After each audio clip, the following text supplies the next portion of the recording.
Voilà qui est dit.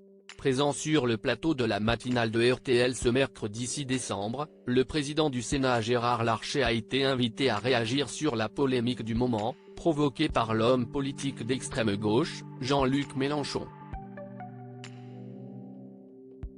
Ce dernier s'est fendu d'un tweet insultant et au relent nauséabond ce dimanche 3 décembre à l'encontre de la journaliste Ruth Elkrief, qui a provoqué une levée de bouclier en soutien à la journaliste.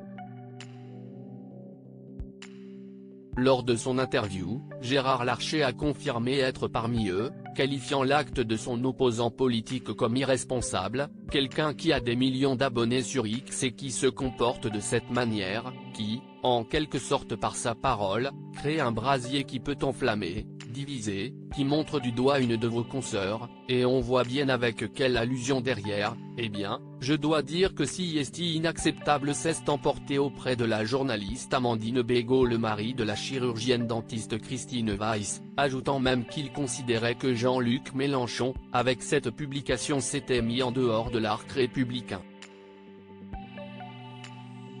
Rebondissant sur cette réponse, la journaliste de RTL a alors demandé à celui qui fut un temps soupçonné de remplacer la première ministre à Matignon s'il avait un message à faire passer à Jean-Luc Mélenchon après ces événements, et si ce message était tais-toi. Gérard Larcher s'est alors montré plus direct, oui, ferme ta gueule.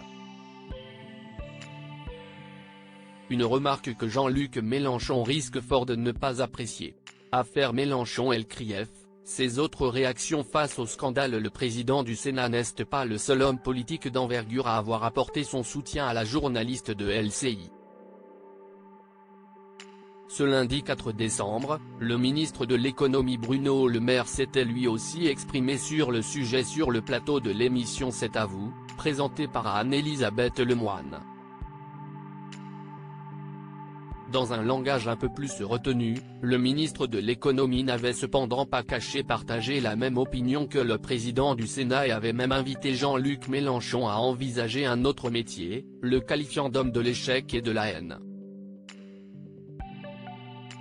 De son côté, Ruth Elkrief, après avoir un temps gardé le silence, s'était elle aussi exprimée ce lundi 4 décembre, révélant s'être sentie blessée en tant que femme journaliste par les propos du fondateur de LFI. De son côté, Jean-Luc Mélenchon, lui, n'a plus réagi sur cette affaire depuis dimanche. Crédit photo, capture écran RTL.